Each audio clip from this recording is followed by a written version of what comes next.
You know how you print a document? What if you could print an actual physical object? Well, it's not sci-fi anymore. It's called 3D printing. And believe me, it is totally reshaping our world in some really surprising ways.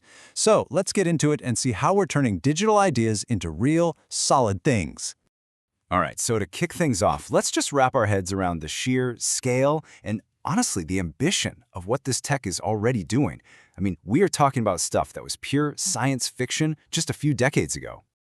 Okay, get this. What you're looking at is a real, fully functional pedestrian bridge in Amsterdam.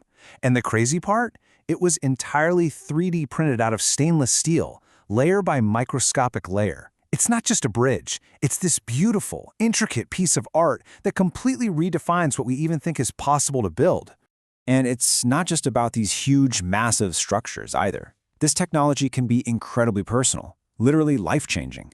Think about a prosthetic eye. It used to be this super delicate, hand-painted process that took forever. Now, they can 3D print one from a digital scan. It's faster, it's more comfortable, and the result is way more realistic. So we've gone from the tiny and personal to the truly gigantic. There is a printer at the University of Maine, get this, they call it the Factory of the Future, that can print things 96 feet long. 96 feet! That is big enough to print entire boat hulls or even parts of a house in one single go. And this is where it gets really clever.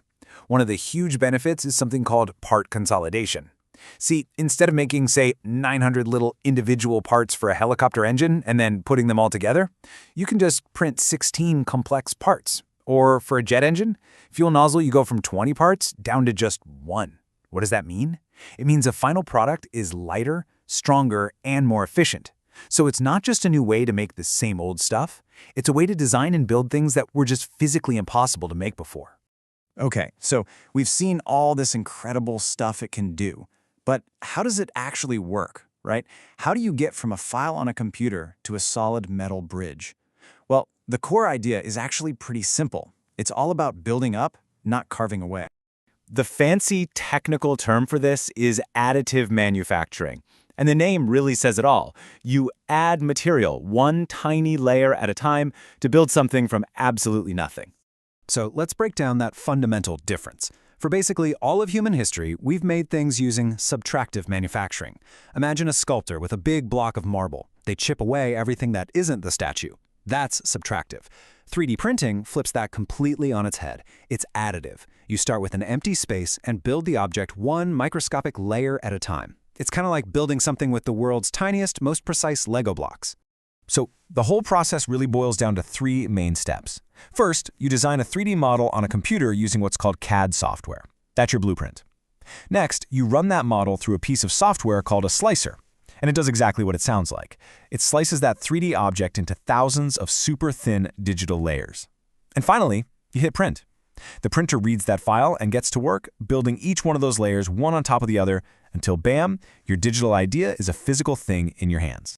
And honestly, watching it happen is kind of mesmerizing. You just see the print head zipping back and forth, laying down this super thin line of material, and slowly, magically, this shape just emerges out of thin air. It really shows you that layer-by-layer idea in action. You know, this all feels so incredibly futuristic, right? But the truth is, the idea has been around for decades. So how did we go from some niche, super expensive industrial machine to something you can literally have on your desk at home?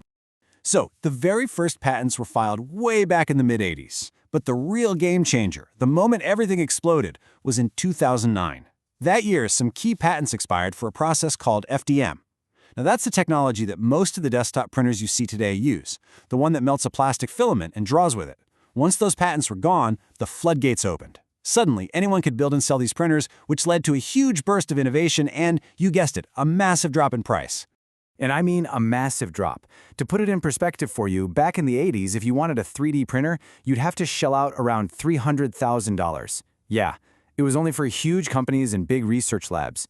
And today, you can hop online and buy a fantastic starter printer for under $200. That is just an incredible shift.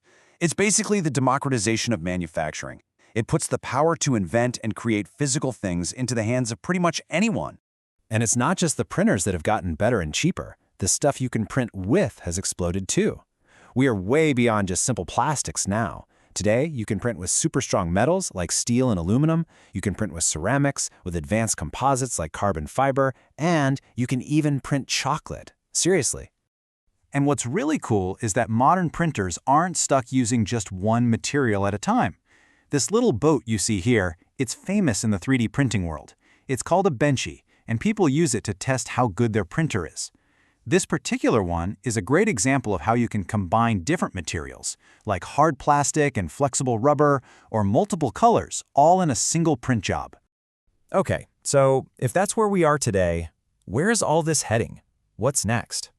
Well, the possibilities are starting to get really wild. Almost mind-bending, actually. Let's talk about the next step, 4D printing. And yes, the fourth D here is time. I want you to imagine printing something flat that when you put it in water, it folds itself into a complex shape. Or a medical implant that's programmed to slowly change its form inside the body as a patient heals. That's the idea behind 4D printing. But honestly, we don't even have to look that far into the future. The impact right now is absolutely undeniable. We're talking about custom medical implants that perfectly fit a patient's body, on-demand spare parts for airplanes, personalized shoes that are molded to your exact foot. I mean, NASA is even looking at printing food for astronauts on long missions. It's changing pretty much every industry. So, what this all really boils down to is a huge fundamental shift.